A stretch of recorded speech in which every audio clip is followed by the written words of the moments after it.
Welcome everybody to our local history program, Spring 2020. This is sponsored by the Heights Libraries, Cleveland Restoration Society, Cleveland Heights Historical Society, and the Landmark Commission. We're going to take a look at some Cleveland and Heights streams and how streams were used in the past and how much our presence has changed them over time. Most of the streams in this video have been relegated to dark underground pipes and tunnels. There's still some portions above ground. This is Euclid Creek, and because it's above ground here, it's able to carry on natural processes such as the water cycle, the carbon cycle, and it can provide habitat for the wildlife. It also provides beauty and tranquility for the residents, the park goers, and a place for our kids to learn and interface with nature. Here's a photograph of waterfalls and shale of Dugway Brook. Makes you wonder how anybody would ever want to bury these streams. If you stick with me, you'll learn some new stories perhaps and see some photographs you haven't seen before. Here's a model of the watershed concept from the Northeast Ohio Sewer District. It gives an understanding of the natural drainage system and on how water drains across the land and also beneath the ground.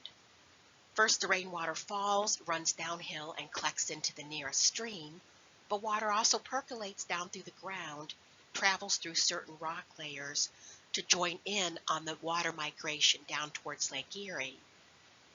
This is how we get the natural water springs. Water that filters down through the ground collects and hits an impervious rock layer and collects, forming the water tables and also collecting in pockets under pressure. The water then finds an opening with which to spring out, usually along the side of a ravine. And the springs can be either small and seasonal, or they can be very powerful and run continuously like the Wade Park Spring. And many of the public springs of the past were decorated with big boulders, which were the boulders left over when the glaciers scraped across the land. I want to show you quickly the streams on the east side of Cleveland that I'll mention in this talk. And all these streams run into Lake Erie in the upper left. You can see Lake Erie. And all but the very first one run directly into the lake. And it's like Etch-a-Sketch. Okay. And first we at the bottom we have Kingsbury Run. And Kingsbury Run runs it from the Heights area down into the Cuyahoga River, and then the Cuyahoga River runs into Lake Erie. And next to the east we have Giddings Brook, and Giddings Brook originates up in the Heights area. Actually, it used to be, this lower part used to be part of Cleveland Heights for a little while, and then it goes through the city here, Giddings does, and empties into the lake. And next we have Doan Brook draining from the Heights. We know Doan Brook as the source of the two Shaker Lakes, the lower and the upper Horseshoe Lake. So Doan Brook runs down through the Portage Escarpment through the old Ambler Park. It's what feeds the lagoon of the Art Museum. It goes down through Rockefeller Park into Gordon Park and out into the lake. And our next east stream is Dugway Brook. Dugway Brook runs under Meadowbrook. It goes through the Lakeview Cemetery. One branch does. We've got a west and an east branch. And it goes through Forest Hill Park also before it runs into Lake Erie at Brattonall. Oops. And then we have Shaw Brook in Cleveland Heights. It's a smaller stream. It runs above Mayfield Road, and then it runs down the hill next to North Taylor Road and then out to Lake Erie. And then next we have 9 Mile Creek, 9 Mile Creek we know as Belvoir, runs under Belvoir Road, and it also runs Neela Park, that's also 9 Mile. And up here near the upper right corner we've got Green Creek here, and then we have also the beautiful Euclid Creek. And here's a list of the 4 main creeks of Cleveland Heights for reference.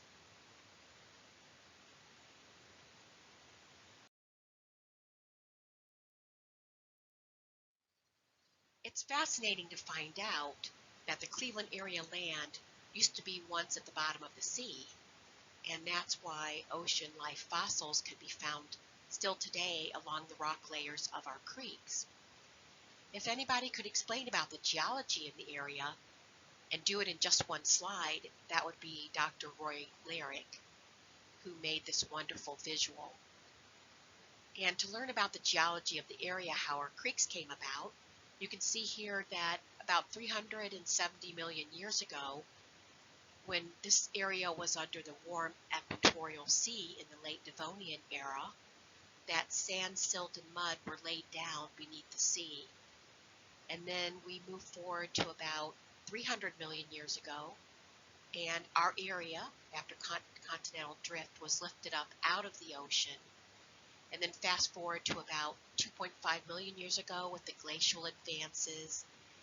And then by 16,000 years ago, if we fast forward, the final glacial retreat occurred, and leaving big boulders behind that you see in the area, and beginning the process of creating our streams. And by 14,000 years ago, with the rushing meltwater of the glaciers, our streams were carved down through the portage escarpment, creating the gullies that we see today.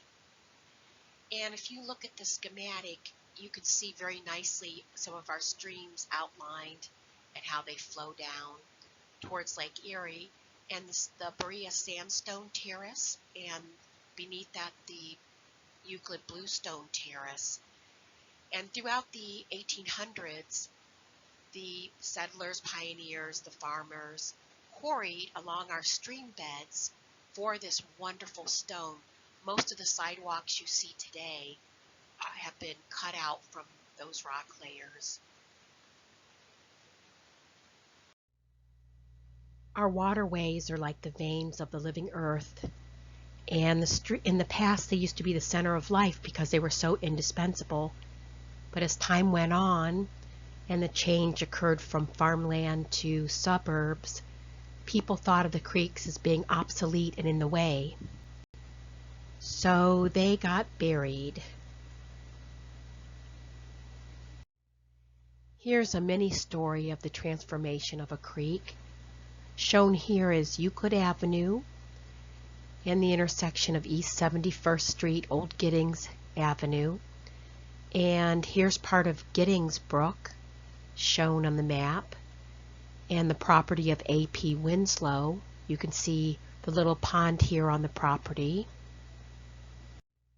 And here's the same spot from the 1874 atlas.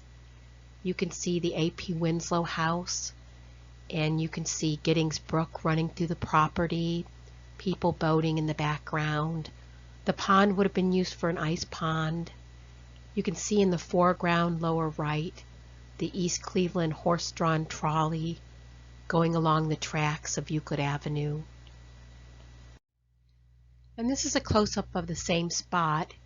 History books tell us that this Giddings Brooks used to be called Curtis Brook after an early settler, and that this was the site of a log house tannery.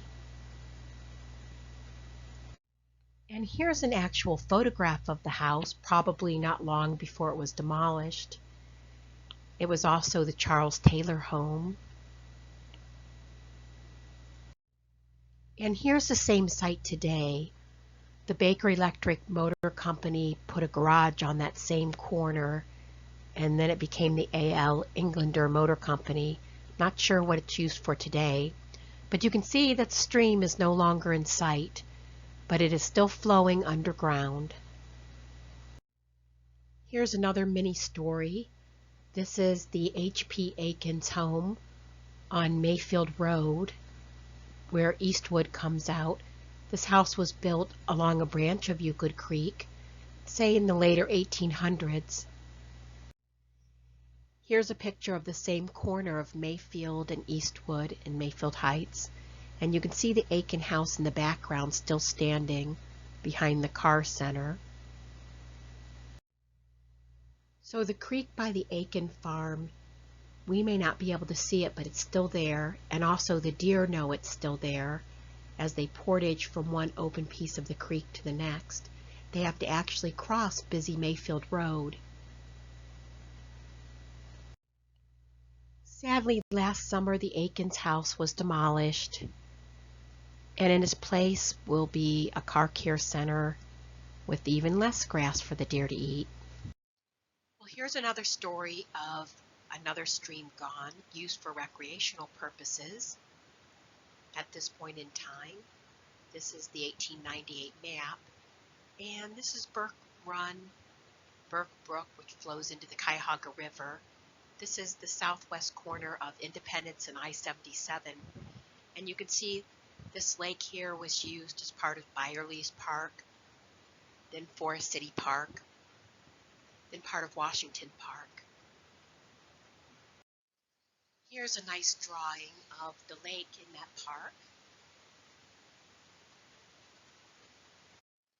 And here's a neat steam-powered boat taking park goers for a little spin around the lake. And this is what it looks like today. A little frightening, actually. Here's another mini story of a stream and a lake of bygone days. This corner is of Wilson Avenue, East 55th, and Woodland Avenue, the old Kinsman.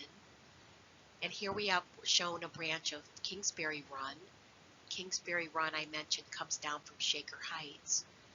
And the lake here is spring-fed by a bunch of springs, which is advantageous because institutions in the past, churches, schools, etc., would need fresh water, and the springs, they would be built by spring areas, so they would have running fresh water. And Thomas Seeley in the 1850s started his water cure establishment, and soon there was the female seminary, an early female college. There was the Protestant orphanage asylum there on the corner, and then the Jewish orphan asylum took over initially Dr. George W. Strong's water cure, a competitor to Seeley, who then partnered with Seeley.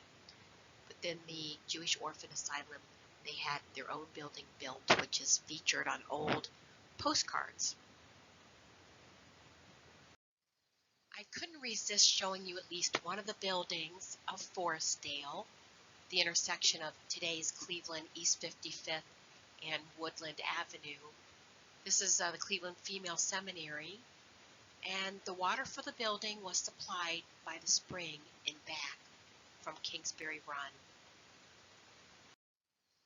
This is looking across the same spot on Kingsbury Run ravine to the back of the Jewish orphanage. You can see all the kids lined up there along the top of the fence. You can see this section of Kingsbury Run is now being used for dumping, and it's been deforested of all the beautiful vegetation that used to be in this reputed beauty spot of the city. Really, it was the oil refineries and the slaughterhouses and the railroads that did this ravine in. Eventually, it was just filled in. And this is the once beautiful Forestdale corner today.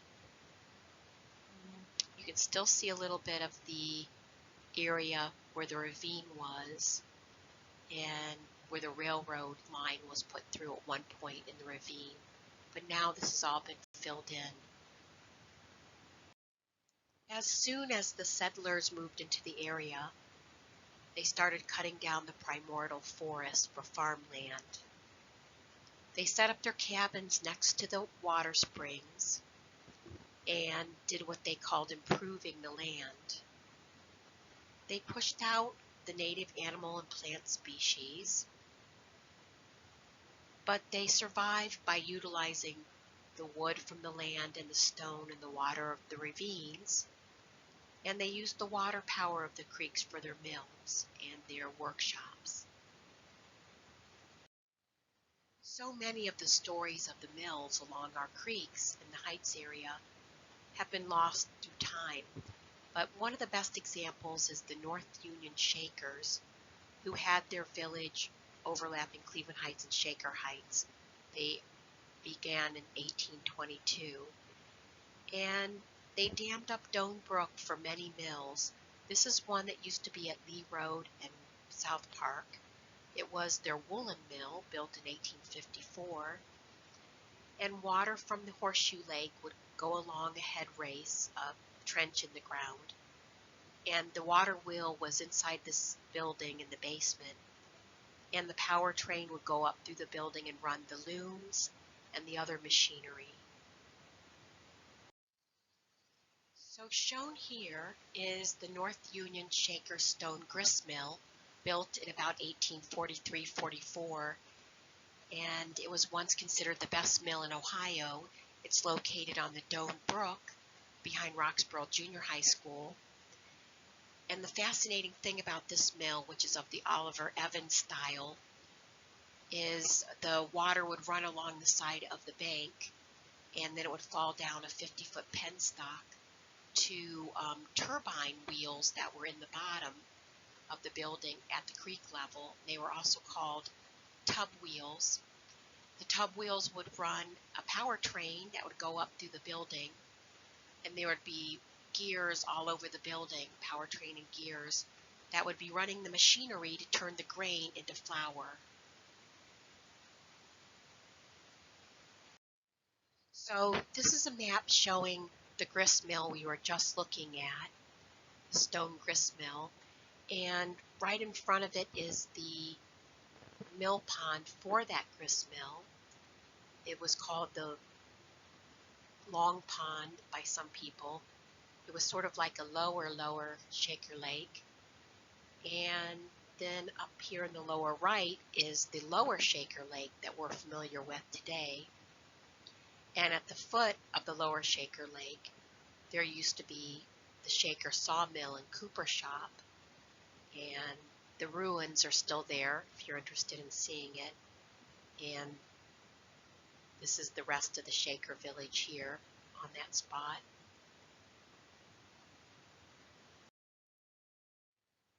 I wanted to include this picture because it's reminiscent of so many mills that used to be along the streams of the Cleveland area. This is the east branch of the Rocky River, and you could see a mill there in the middle with an overshot wheel on the outside of the building, like so many mills had. And in this case, it's probably a stone mill. Mills could also have a stone foundation and have a frame top. So we're moving up into the Heights now, into Cleveland Heights, and I want to show two examples of ice ponds, farm ponds that used to be in the area.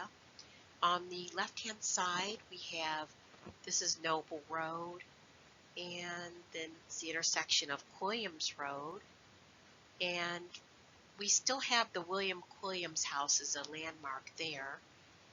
And on the other side was Hugh Quilliams' farm. At this point in time, you can see it's owned by Annie Fisher. That ice pond is the backyard of Oxford Elementary School, and you can still see the bank of it. If you go back behind the school, you can see, kind of get an idea of where the ice pond used to be. This is 9 Mile Creek, and we're very lucky to still have a piece of this creek back behind Randolph Road that you can view. And then on the right-hand side is Shaw Brook, and Shaw Brook, it's at the intersection of Taylor Road, and then Mayfield Road is at the bottom. And Shaw Brook is running through the Addie M. Potter farm, and it's an ice pond again. And later on, this farm was developed into what was called the Potter Estates. Woodridge, St. Albans, Boynton, Radcliffe, Castleton, and Hazleton. So this is an ad for the Forest City Ice Company. I thought it was interesting because it actually shows the ice being cut. You can see the horses actually out on the water and the blocks of ice being taken up into the plant. But people had their own ice ponds, and they'd store the ice between wood saw or hay, and it would last all summer for them. Now we're going to move from the family farm era of the Heights into the suburb era.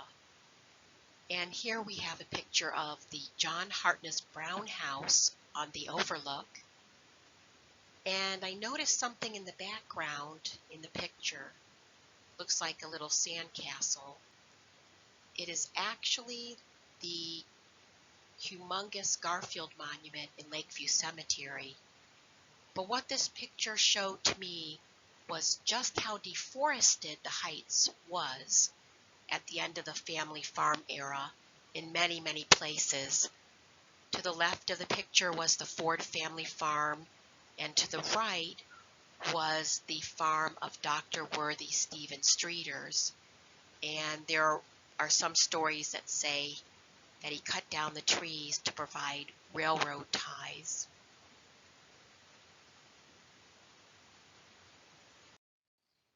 Here's a map of that same area, and you can see in the lower left-hand corner is the John Hartness Brown house, and this is the line of the camera shot, and you can see how far away the Garfield Monument is in Lakeview Cemetery, and yet no trees around. So this is the John Hartness Brown house in more recent times, and it's just breathtakingly beautiful on the inside. There's an interesting murder mystery story that surrounds this house, and I'm pretty sure you can find it on our website. So at the end of the 1800s, with the population of Cleveland expanding and needing new neighborhoods in which to live, the developers looked to the Heights, and they started purchasing the old family farms, which were becoming obsolete, and they further made changes to the ecology. They flattened the land, getting rid of the hills and valleys of the watershed. They buried and diverted the creeks. They cut down a lot of what was left of the vegetation, and then to attract the buyers, sort of ironically, they would talk about how it was out in the country and away from the smog of the city and in the middle of the forest, that kind of thing, when they'd just gotten finished clearing all that out. Here's a picture showing that process. Van de Vo Hager and Company did some developments in Cleveland Heights and University Heights. And this was very typical of how the farmland got developed. They would bring in teams of horses, and they would dig out their streets and bury whatever was on the land at the time that they bought it. Here's an example of the developing of Hyde Park Street, which is to the north of Kane Park. There's a little quarry there and a piece of a stream, and they buried that and sort of flattened it out to make Hyde Park. This is Dugway Brook behind Coventry School. This is actually the old Pick and Pay parking lot, Rock Court area. That parking lot back there, they put the stream under a culvert. That used to be also a quarry. And so to answer what happens to the water once the houses and streets are laid over the old streams. And so we know the pattern of drainage really changes. Instead of the water falling, percolating down into the streams, now the water is going to run off into the street and down storm sewage pipes. And there's also another set of pipes to take the waste sewage away from the homes, and makes a stop to the plants first where it's cleaned, and then all the water gets put back into Lake Erie. And then this shows the sad process of the creeks. Here's 9 Mile Creek being put underground in a cement culvert.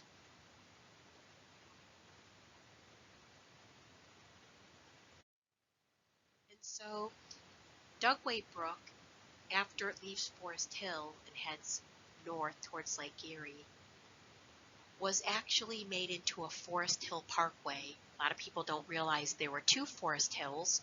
There's another Forest Hill pool that still exists. But Forest Hill Parkway, the land was donated by private residents, and it runs along Eddy Road and Lakeview Road. And here it is, a drawing of it when it was donated to the city. The Forest Hill Parkway, this is Dugway Brook. And here's an 1827 map of Forest Hill Parkway, where the Pattison Park area is today. And you can see the creek actually still above ground. Here they have it named Rockefeller Creek. So this is Dugway Brook a little further north along the parkway. The Blakesley family is one of the families that donated their land. And you can see their home here and the beautiful lakes that they've created from Dugway Brook. So where's the beautiful Dugway Brook now? In the Forest Hill Parkway Speedway? Well, it's all been buried underground. This next section I want to touch on the natural water springs that used to be around for the public to drink from, and also the fact that there is more water available for the public to enjoy that now has been taken away, so to speak. This postcard shows a small spring at Ambler Park. This is a public spring at Gordon Park. And these were necessary, of course, because there wasn't piped in city water, so the public got to enjoy these springs.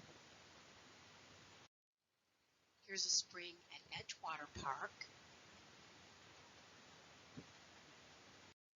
And this is the Wade Park Spring. It still runs in the Japanese Garden of the Botanical Garden in a channel. It's not marked in any kind of way, and the public doesn't have free access. It was a celebrated spring back in its day. Jephthah Wade had a silver-plated cup that he put at the spring for the public, and that cup is now at the Western Reserve Historical Society in their museum. And if you ask the question, what happened to all these old freshwater springs, like this one, or mineral springs, such as the Garfield Park Spring? Well, most of them are running now into storm sewers, basically. And because of the automobile fossil fuel pollution, they're not really drinkable anymore. So going along with the theme of the public being allowed to interface with nature and the water, as the land was being developed in the late 1800s, wealthy citizens of Cleveland donated their land for the public. They tried to save some land so it wouldn't be developed and it would be available to the public. And that was Gordon, Wade, Rockefeller, and other people. So initially, the land for the parks were donated on the condition that they stayed natural and that people had a place to swim and interact with nature, drink from the springs, etc. Over time, though, they were often changed quite drastically. And one thing you'll notice is our separation from the water as time goes on. So here's a postcard of Gordon Park about 120 years ago. You can see the water's open to the air, the ravine is open, and the natural beauty. And here's Doan Brook in Gordon Park again. You can see the boating and the beauty of the park. Again, quite different than it looks today. And here's the residents of the past enjoying the park in their scratchy wool bathing suits and petticoats. Here's Gordon Park in its natural park-like state. You can see Doan Brook above ground and all the driving paths of the park. Here's a photograph of Gordon Park at at the time the city acquired it, and you could see just how beautiful it was. When William J. Gordon gave his park to the city of Cleveland, it was on the condition that at all times and forever that they would keep it as a park, protect, maintain, beautify, and would make it a place of resort for the public, open at all times, free of charge. Here's the beautiful outlet to Lake Erie from Doan Brook in Gordon Park. It wasn't long, though, that the city built a power plant and started changing the park-like setting, and you can see today there's a highway running right through the middle of it. And Garfield Park, still a beautiful place to go, but in the past it had a couple lakes which are no longer there.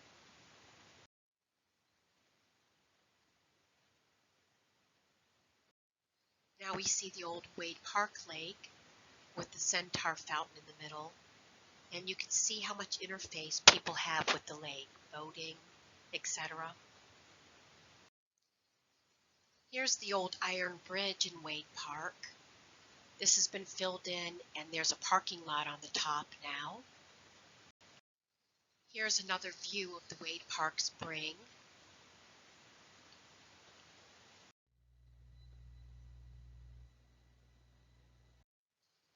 Here's an old map of Wade Park, back in the days when it was a zoo, before the animals were moved to the Cleveland Zoo in Brook Park. I have the spring shown before, marked there with the blue arrow, and you can see the branches of Doan Brook still above ground and various ponds. So Jephthah Wade, in his deed to the city, made a stipulation that he wanted the park to be open for all times, to benefit all the people, to make it a resort, and to be for no other purpose than a public park. But, I mean, you can see today, look at the aerial view of the park. And, of course, we know it as University Circle and Wade Oval. And it's a fantastic cultural center. It's the first place I recommend when people visit Cleveland, with the art museum and all the museums. But as you can see, it's been developed. It's really not the park that Mr. Wade had left for the city originally. Here's a neat old print of Lakeview Park.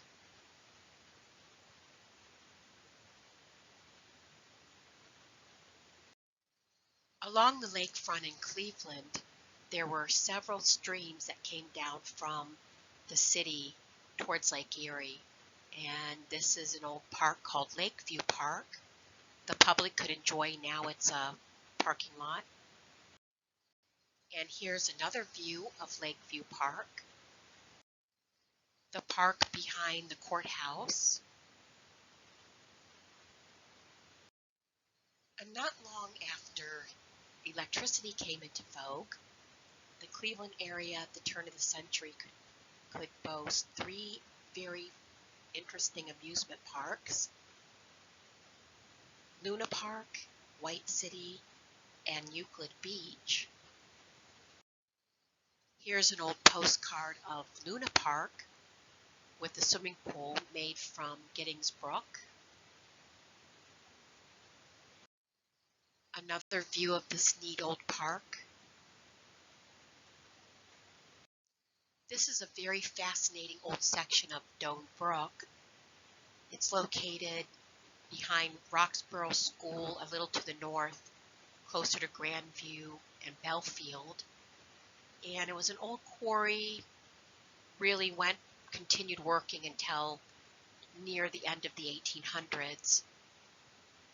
Along these creeks, they quarried Berea sandstone and Euclid bluestone. This was also the site of one of the earliest railroads in Ohio. It was the Cleveland and Newburgh Railroad. It was a horse-drawn, and the railroad track was all wooden. It ran about 6 miles in length.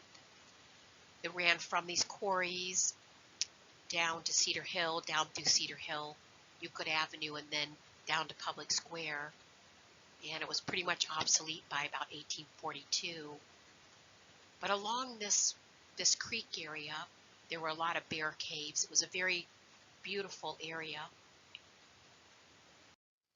And here's a photograph just a little east of the other picture. I wanted to show it to you because there's the remain of the North Union Shaker stone gristmill in the view. So the same section of Dome Brook, in 1923, they did a report of the city parks, and they found this area to be much altered and changed by the building of the Baldwin Reservoir. When the reservoir was built, they dumped the rubble down into the creek area. Today, the creek has come back quite a bit. It's a beautiful place to see and to walk. And this is a map of the area I was just talking about with Dome Brook, going down along Ambler Park. And this is one of the fascinating places of Cleveland. And then Old Cleveland Heights is in the lower right of the map. But this area I'm circling was the estate of Dr. Nathan Ambler. And you may have seen the postcards of the old Indian Tower. That's where that is, right here. This back road used to be Vine Cliff. And when Fairmount was turned into Fairhill, the city kind of cut through and cut the tower out, cut through the hill, and then turned this line into Fairhill and got rid of the old Fairmount section there. But the estates used to have catchy names like Rock Rest or Fairmount Place or Ambleside, 3 names for this estate. D.O. Caswell, by the way, was the Ambler's adopted son. So Nathan Ambler's estate was on this promontory above the Dome Brook looking out over Lake Erie.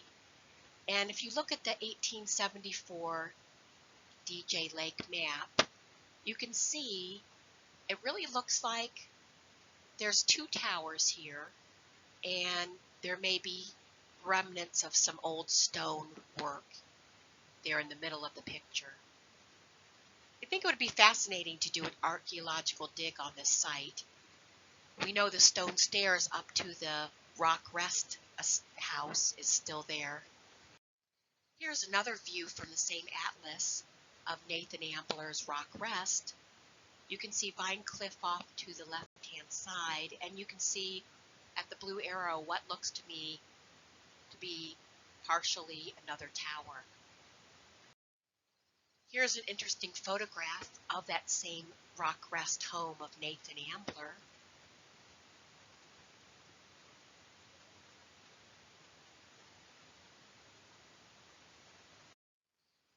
And here's a photo postcard of that round tower. We don't really know much about this area. They've never done an archaeological study, but you can see the stone on the bottom is very different from the top. We do know that Nathan Ambler at least repaired the tower and would sit in here on hot summer days with his cronies playing cards. We do know also that remnants of stone forts were found on the west side when the first pioneers came in. Further downstream through Ambler Park, these lakes are no longer there. Here are the lakes on a map. And if you drive down MLK now and look to your left, right before you get under the railroad bridge, you'll see what is there now. For the Cleveland Eastside streams that I showed you initially on the map, most of the stream paths are underground now in dark pipes, but there are segments that are still above ground. It's a little hard to find some of them. They're well hidden and often on private property. I'm going to show you a few highlights, although it's not an inclusive list. There's many more areas not shown. This is part of Dugway Brook that runs down towards Forest Hill Park, and It's also called Compton Creek. It runs underneath the Park Synagogue building.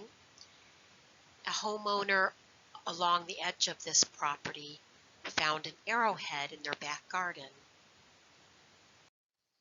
Here's a little pretty spring pond. It's located on the Severance Center grounds in between the condominiums. It's actually owned by the city. You can go back and look at it and see the goldfish. But it's part of Dugway Brook, and it used to be a series of ponds on the Longwood estate. So we're moving back over towards Noble and Quilliams Road again, and there's a section of 9 Mile Creek, dubbed Quilliams Creek, that is still above ground, running in a deep ravine behind Randolph Road. And here's one of the old landmark houses associated with that creek, the William Quilliams House. This map shows a section of Cleveland Heights by Mayfield and Superior. At the blue arrow is what's considered the oldest house in Cleveland Heights, the Curtis Pryor House, stone house, and back behind it is a section of Dugway Brook that is still above ground. And across Mayfield to the north, in Forest Hill Park, there's also pieces of Dugway Brook that are still above ground also. In this map, you can see that the area that became Cumberland Park at this point is slated to be developed with Brunswick Road. You can see the developer, just with no regard to the creek bed at all, planned for the road to go over the creek, and you can see where he's made little house parcels over the creek area. And here's a photograph of the Curtis Pryor House, believed to be built 1820s, as late as no later than 1835, and it's built from the stone of the creek. So in continuing with portions of the streams that are still above ground, we have the lake in Forest Hill Park, and John D. Rockefeller donated his estate land to East Cleveland and Cleveland Heights, of course, for that park. And this lake was spring-fed, and initially it was very deep and very cold. Unfortunately, a lot of people actually drowned in this lake. So in 1938, when it was turned over to be a park, the lake had to be made a lot more shallow. It had to be filled in, but you can still see it today. Here's a photograph of the same lake, and if you go visit it in person, you can kind of see where the original bank edge was. And here's a postcard of the same lake during the Rockefeller times, and shows their boathouse and the windmill that ran a pump that pumped water throughout the estate. We know this structure as the John D. Rockefeller summer home on Forest Hill there along the Dugway watershed, but it was actually built in 1874 as the Forest Hill Water Cure and Resort, run by the Montgomery family, and first run by Dr. Charles F. Dutton. And Water Cure made its way to Cleveland in about the late 1840s, as I mentioned, with Dr. Seeley. Water Cure was the predecessor of modern holistic and hydrotherapy, and the system involved plummeting people with clean spring water, wrapping them up in sheets, letting them sweat out their toxins, etc. And this mansion mysteriously burned down during the Rockefellers' time in 1917. And the Water Cure, I forgot to mention, was supplied with the water of the springs nearby from Dugway Brook.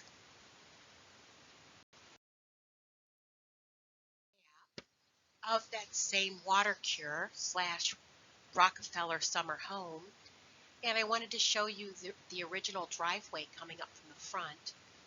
There at Euclid Avenue here and Grove Street, which is now actually Forest Hill Boulevard. You can see on the side of the boulevard the old road going up the side of the hill, and shown here on this map as the dotted line. Unfortunately, most of Dugway Brook in this park has been buried. There, this piece is buried, and the other branch is actually under Forest Hill Boulevard today, buried. Shaw Brook is a stream that's sadly been buried. It was named after John Shaw, the same namesake of Shaw High School. I'd like to highlight Shaw Brook, which is now completely underground, but in the past had some nice historical sites on it.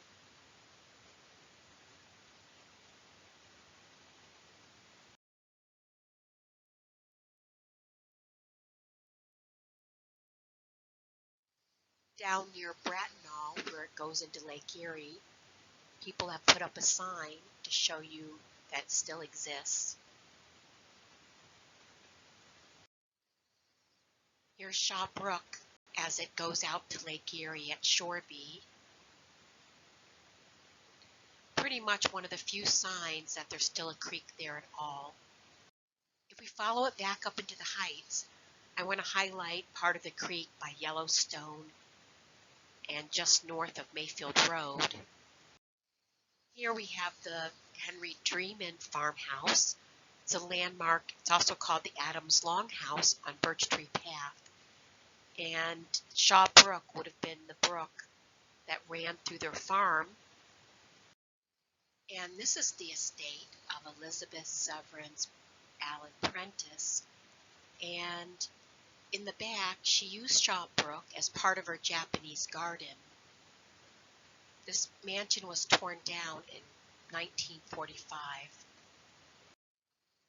And here are some photographs of Shaw Brook when it was still above ground and part of the Glen Allen estate.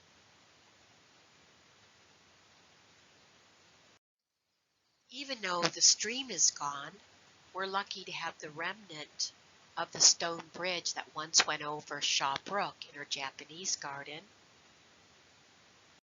This shows the top of the bridge, just wide enough for perhaps a horseback rider or two people to walk abreast.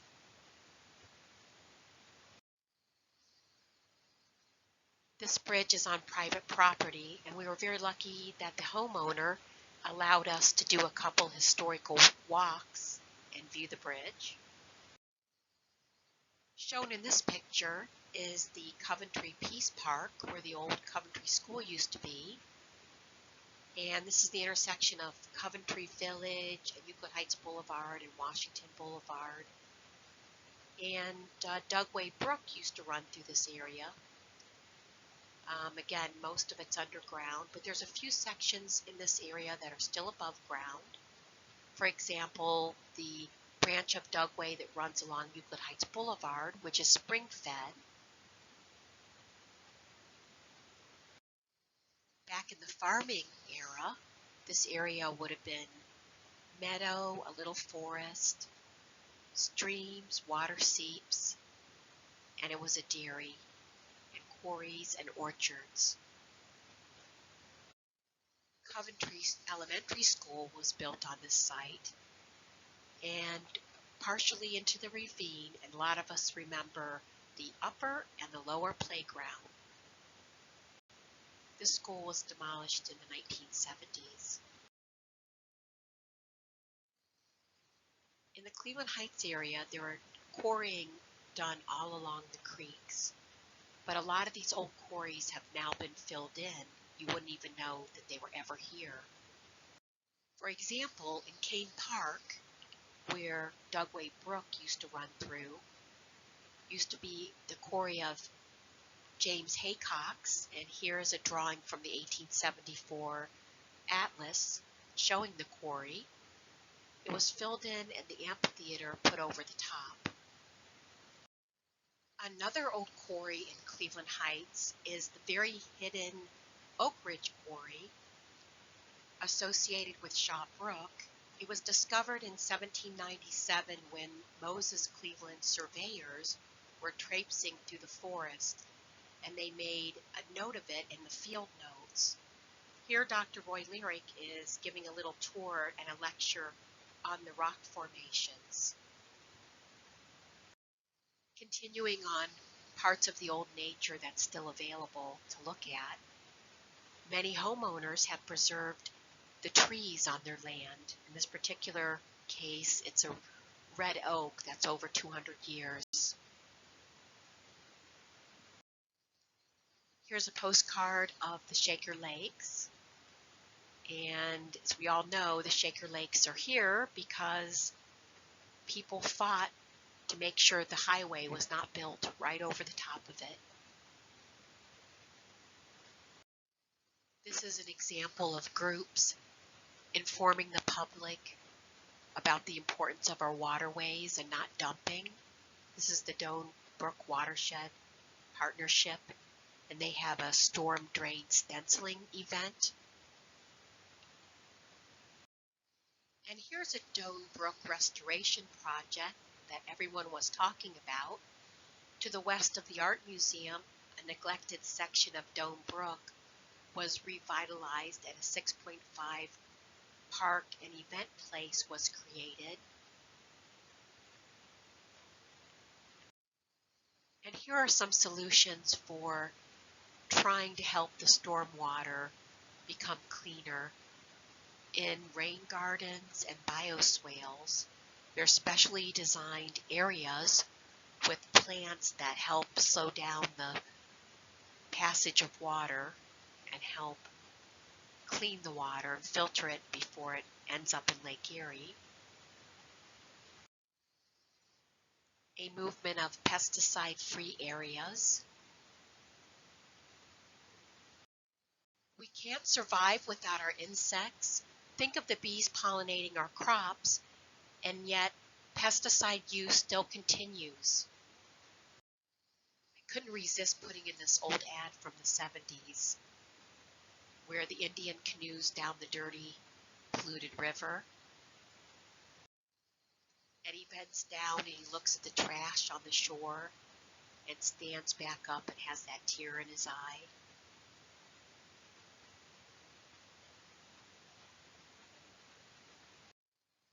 In the past, we only had a little portion of the earth developed, with a lot of area still for the animals, a lot of room for nature and forests.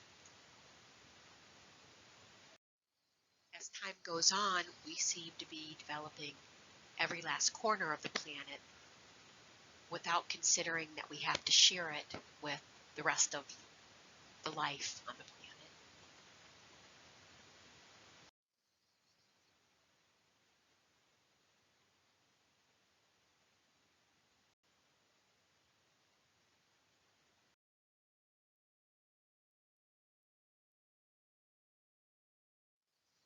I think one lesson in all this is how we need to fight to save our natural spaces.